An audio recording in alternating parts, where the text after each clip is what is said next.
Hello friends, for today's video I wanted to do an updated list of some fantasy duologies. I am going to be breaking this up into two parts. One of them will be dedicated to young adult duologies and the other adult. Once both of these videos are up, I'll have the other linked in case you are somebody that likes fantasy in all its forms, including different age ranges. But for today, we are going to be focused on young adult fantasy works, and kicking it off, we'll start with the Raybearer duology. I've been a pretty big fan of this duology for a number of years. I think it, for a long time, was pretty underhyped, but it's kind of had a slow build, and regardless, I think it still deserves so much more attention. I think the world building is really creative, the character relationships, I really loved how they were developed over the course of the duology, and I especially really loved that one of the core relationships that you focus on in the story is actually between a character and this other figure that is like a friend and almost like a brother to her. I think that being the main relationship that's focused on in Raybearer is really beautiful because it's actually pretty rare. But regardless, the setup for the story, if you know nothing about it, you follow this young girl named Tarasai,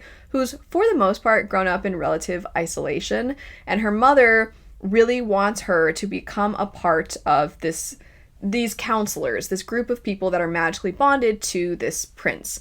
And you don't entirely know the mother's motivations behind this, but Tarasai is really looking forward to this because of the fact that she genuinely seeks companionship and friendship and family, so she's really drawn to this. But once she enters this environment, there is this wish that her mother had granted from a long time ago that will then compel her own daughter to kill this crown prince.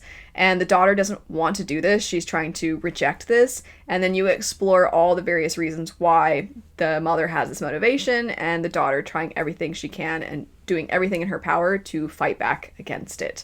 The second book, I'm not, of course, going to give too many specifics, but I do want to say thematically, I really appreciated the idea of what do you do when you find yourself in a position of relative privilege or power and you want to help other people, but you don't know where the line is of taking care of yourself and working to help other people, because any moment you spend trying to take care of yourself is a moment you could have been using to care for someone else. And so almost that empathy burnout, I'll call it, but it's even more than that, because it's not just feeling sad for other people, it's the character trying to do everything she can in her power, repeating that same phrase, to help others. She's a really great character, really compelling character, really rootable, and just the way you have this kind of found family dynamic over the course of the duology I think is really beautiful. The next three I'm going to mention are all pretty popular, so they probably need no introduction, but we'll go ahead and mention them because, of course, they are fantasy duologies, and if you've never read them before, maybe they'll be a reminder that, hey, I thought about checking that out. I'll have to go down to the library and give it a go. So we have Divine Rivals, Strange the Dreamer, and Six of Crows. Six of Crows, of course. This is the one everybody points to. It was kind of like the OG fantasy duology that people fell in love with. Technically, you do not have to read the Shadow and Bone trilogy first to pick up the Six of Crows duology. Some of the world-building details will be a little bit more explained if you have read the Shadow and Bone trilogy, but I think it's fair to say you'll probably pick up on some of them regardless of whether you've read that or not. The setup, I feel silly saying because so many people have read it, there was even an adaptation of it, but the setup is that you follow this group of characters, 6 in total, who come together to complete a heist. But the heist is almost not really the point of the story. The heist is a thing that pushes the story forward, but I know when I first picked the book up, I was actually surprised because I thought the pacing was actually leaning a little bit slower than the heist description might lead you to believe, because so much of the book is actually exploring the backstories of these characters. And so many of the tropes that so many people love, and that I feel like it feels as though publishing has been chasing ever since this book, so many of them feel like they became popularized or got brought back into being popular because of Six of Crows. There are just so many great tropes in this, and even if you're not a fan of tropey books or you're not a fan of some of the specific tropes, I do think Six of Crows shows those tropes done well. That's why so many people come back to it. That's why so many people remember it so fondly, why people want to reread it, and why they fell in love with these characters, because it didn't feel like it was a trope first approach. It felt like it was a character first approach, character relationship building approach. It felt like it was that first, and some of what transpired happened to fit certain tropes. It just worked out that way. It is really well done. There's a reason that it's so difficult for people to pinpoint who their favorite character is, because all the characters are really well expanded upon.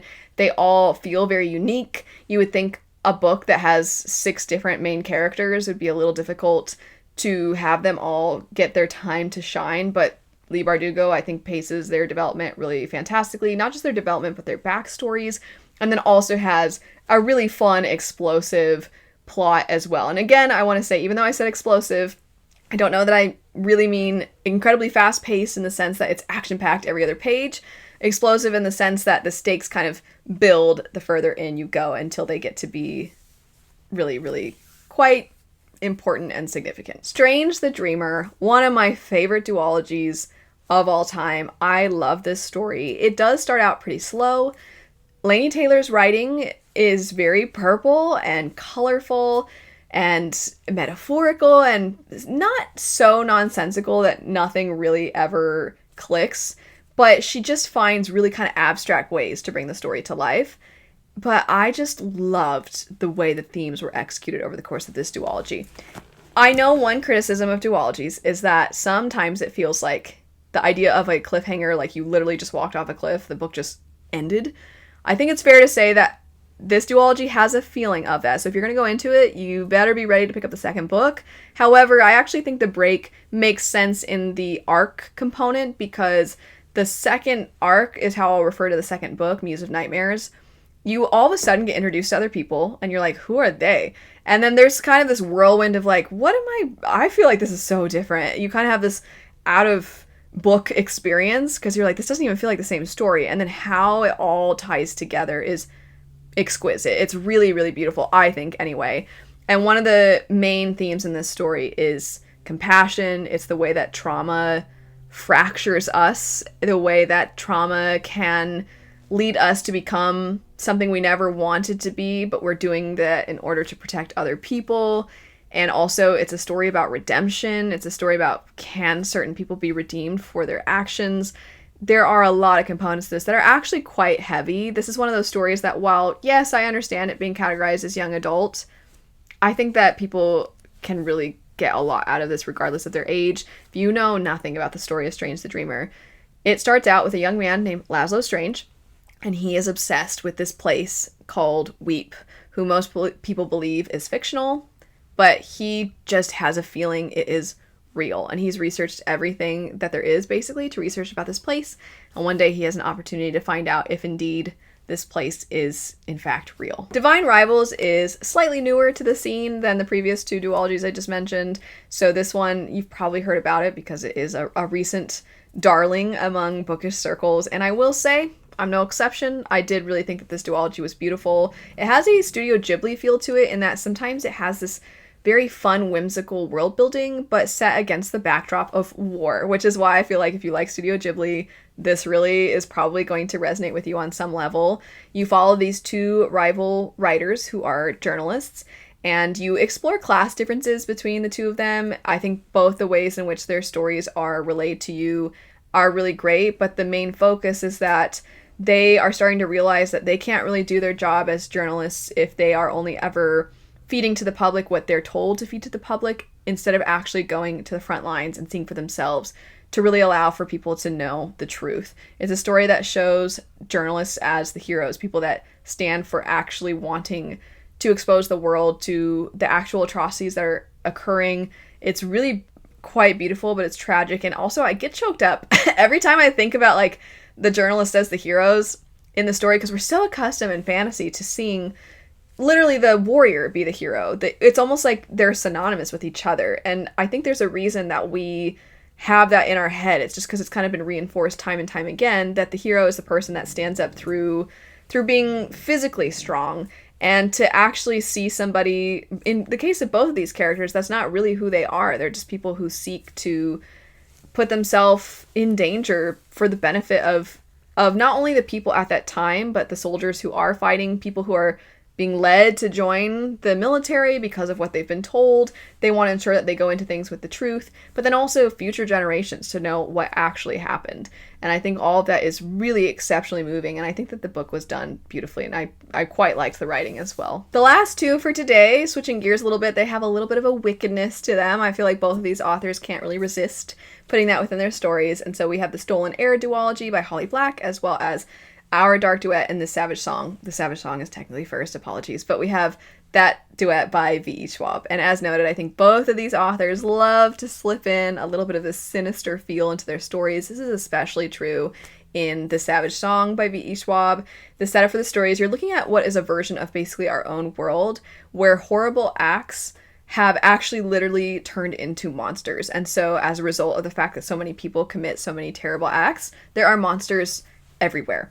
And you're looking at this particular city that has been split and is basically being run by the two main characters' families, or at the very least they're somehow involved with powerful people. They deal with the monsters in different ways. Also, there are different kinds of monsters depending on the level of severity of the act. Really, really, really terrible acts result in very different kinds of monsters than others. One of your main characters is a human whose father is almost like a politician who's running things.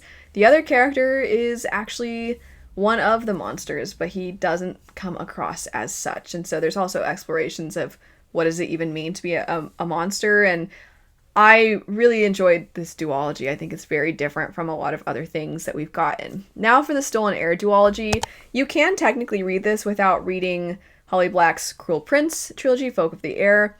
You can read this, but it does come after, and also some of the characters from the original trilogy are going to make appearances. So I do think there's almost this like fun factor that you miss out on because of the cameos, I'll call them. You don't really get that as much if you only read this duology, but you still technically can. And the way that the duology is set up is the first book is primarily from one of the characters' perspectives. The second is from the other. Chronologically, it does continue to move forward. It's not like it's a parallel story and then it concludes at the end of the second. It's not like that. It does move always in time, but you do follow one of the characters in the second book more than you did in the first. And you're looking at a character who grew up outside of a lot of the rest of the people within the Fae land, and now they're kind of being swept up in everything that's going on, and they can't tell, and this is a signature thing for Holly Black, they can't tell who to trust and who not to trust. If you'd like to expand on anything I said about these duologies, feel free to do so, and also if you have any of your own recommendations for YA duologies, I would love to see them. I will have all of the ones I mentioned linked in the description bar in case you would like to check them out for yourself. But anyway, thanks so much for watching. I hope you have a great rest of your day, and I'll see you later. Bye.